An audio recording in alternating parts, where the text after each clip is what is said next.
O presidente Lula afirmou em nota que é inaceitável a interferência do governo dos Estados Unidos na justiça brasileira e também prestou apoio ao ministro do STF, Alexandre de Moraes, afirmando que ele foi alvo de sanções motivadas pela ação de políticos brasileiros que traem nossa pátria e nosso povo em defesa dos próprios interesses.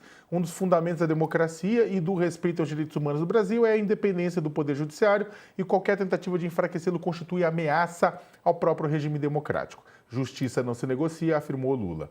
A nota reforça o discurso voltado à soberania nacional e o diálogo. Aspas de novo, o governo brasileiro considera injustificável o uso de argumentos políticos para validar as medidas comerciais anunciadas pelo governo norte-americano contra as exportações brasileiras. O Brasil tem acumulado nas últimas décadas significativo déficit comercial e bens e serviços com os Estados Unidos. A motivação política das medidas contra o Brasil atenta contra a soberania nacional e a própria relação histórica entre os dois países. E o Lula tuitou, aqui ó, ele postou, eu queria mostrar aqui, ele postou um tweet, se puder abrir também na tela, ele tuitou nesta quinta-feira uma foto da Constituição brasileira, né, no artigo 1º da Constituição, né, apontando que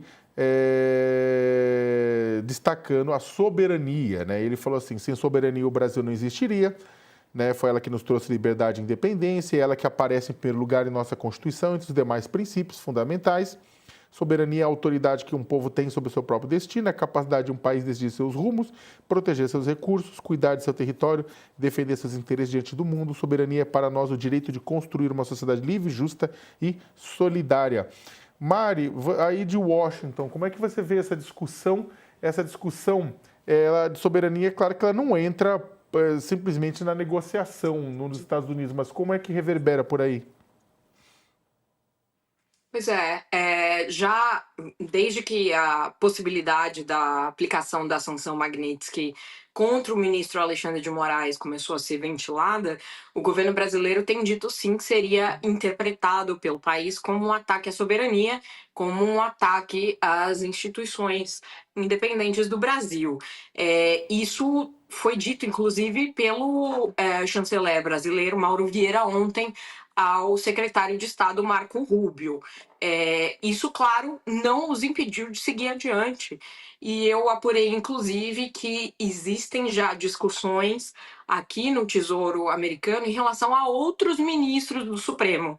Eles pensam, e têm usado isso, inclusive, como forma de pressão. A diplomacia brasileira também já está avisada sobre isso. Enfim, é um processo longo o de caracterizar alguém para entrar aí nas sanções da Lei Global Magnitsky. Como bem dizia o professor Walter, isso não é algo trivial, trata-se de uma legislação bastante severa e que possui gradações, por isso, como dizia a Letícia, essa dúvida, porque potencialmente isso poderia ter um impacto sobre a vida do ministro Alexandre de Moraes bastante dura, inclusive sobre as suas condições de manter contas bancárias e tudo mais. Agora, isso vai depender de como as instituições financeiras brasileiras lidarão com esses aspectos.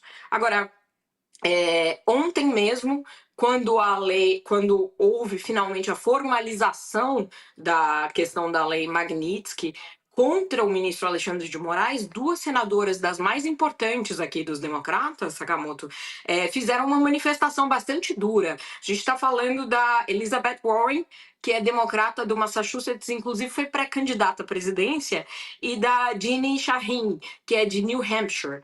As duas disseram que viam na atitude do presidente Donald Trump um uso absurdo de uma ferramenta crítica de política externa dos Estados Unidos e questionavam como perseguir um judiciário independente tornaria os Estados Unidos mais fortes.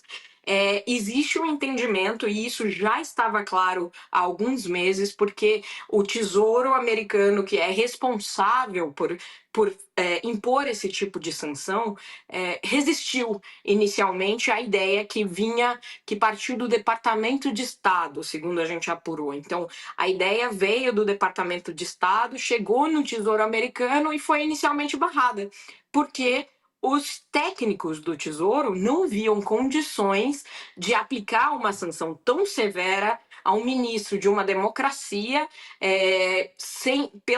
pelas acusações que lhe eram imputadas de suposta censura, enfim, de questões que são as que têm sido repisadas aqui, né? Mas como bem disse o Walter, essa questão na lei fica muito claro que se trata de graves violações de direitos humanos e de graves atos de corrupção. Essa é uma lei de 2016 e ela já puniu pessoas no geral no mundo inteiro, mas sempre com crimes muito graves e comprovados, no geral, na sua atuação. Então, havia esse questionamento, mas com o passar dos meses e com a pressão da própria gestão Trump, parte dos funcionários de carreira aqui em Washington deixaram seus postos. A gente viu grandes demissões e a outra parte se curvou, Sakamoto. Está muito claro agora que o controle da máquina pública se curvou ao trumpismo aqui em Washington e que não deve haver mais tanta resistência caso se queira impor novas medidas desse tipo ao Brasil. Agora, se isso vai realmente se concretizar, é uma questão que precisamos esperar, porque vai ter custo. Há um custo político de fazer isso, né? Então, a diplomacia brasileira está respondendo e a própria sociedade civil e a política dos Estados Unidos também respondem, como eu trouxe aqui agora a manifestação das senadoras democratas, né?